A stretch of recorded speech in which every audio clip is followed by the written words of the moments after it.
So here we are at the end of the lab, and this is the verification part. And as I've mentioned at the beginning, we've been verifying these steps all throughout the lab, but it's good to take an overall view, make sure that we hit all of the objectives, and verify that the network actually works as we expect it to. So let's go back and look at our objectives. Joe's opened 2 new locations. He wants to connect them all with a wide area network. We've done that. The network will need to be redundant and support the current user population with a small room for expansion. So we've done that. So we've got an IP scheme, we've got DHCP. We didn't configure it on all 3 routers. We only did it on the 1, but the concept is pretty much the same. The routes are being distributed as appropriate.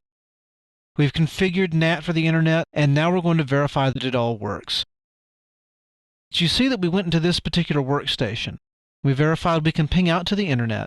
Let's verify, even though we should be able to, let's verify that we can ping this loopback 10 interface over here on the sales router. So do 192.168.11.1. So we'll do ping 192.168.11.1. So we can ping that interface. Let's do a trace route to make sure it doesn't go up through the HQ. So let's do trace route. I'm going to do -D so it doesn't try to do a DNS resolution. 192.168.11.1.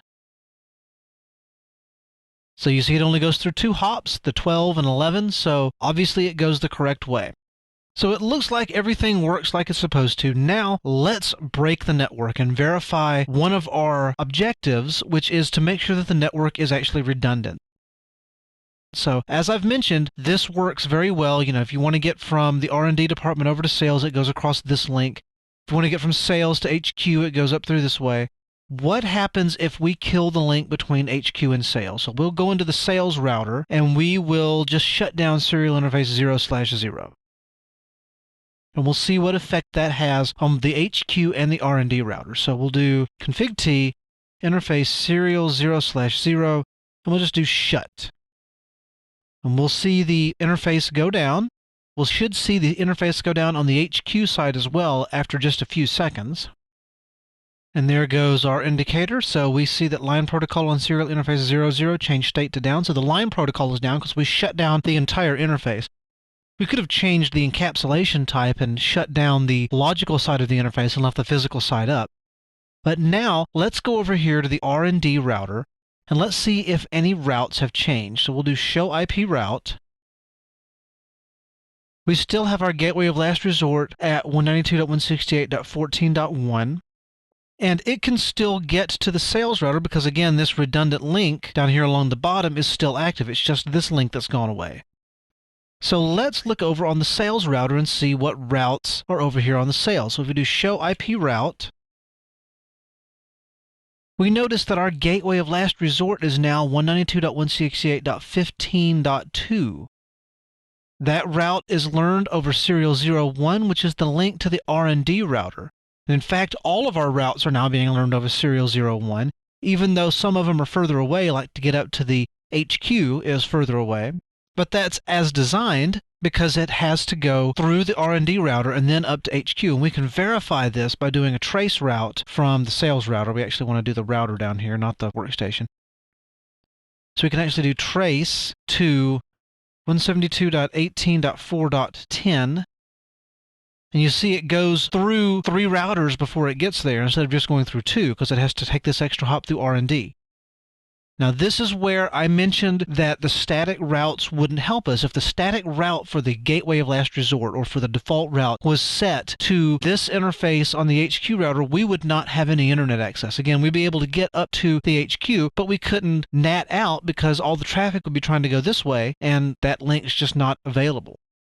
Now, in theory, because the interface is actually down, that route is taken out of the local routing table. So you notice that it's just the serial 01 and loopback 10. We don't have that route for the serial 00 in our routing table. So in theory, even if it was set to this interface, it would go up to here and just basically loop around this interface and go out to the internet. So in this case, it would actually work. However, if the interface was physically up but logically down, meaning that we had gone in and changed the encapsulation type, then it would not necessarily do that because it would still be expecting to send the route out serial 00. In fact, let's do just that. Let's go into config T We'll go into interface serial 0/0. We'll no shut it, and we'll change the encap to PPP. So that'll bring the interface physically up, but leave it logically down. So we'll see it come up. So there's the line protocol. Let's change the state to down. The HQ sees the line protocol up. So now if we look on the sales router and we do show IP route, we see that we have two connected networks. Our default route is still pointing to 192.168.15.2 because it's not learning any routes on this serial 00 network. And again, that's because the interface is still logically down. So it sees the interface being logically down just as if it were physically down. So now we've done all our troubleshooting. We'll go back into that interface serial 00, and do encap HDLC. Bring that interface up, both physically and logically. And we'll verify that our routing recovers once the interface recovers. So I've given it enough time here. Let's look at the routing table. And there our gateway of last resort is back to 192.168.13.1. So we have verified all the features of our labs, and all the functions work as we expect them to. We've got DHCP, it's handing out addresses, our NAT's working, we're able to get out to the internet. We've broken our network and verified that the routing does recover, although since it is RIP, the convergence time is pretty high. You saw we had to pause and wait a little bit for the routes to figure it out. But all in all, for a very small network, it's a pretty stable and robust network, which is what we're after as network engineers. That concludes our lab. Hope you had fun, and we'll see you in the next video.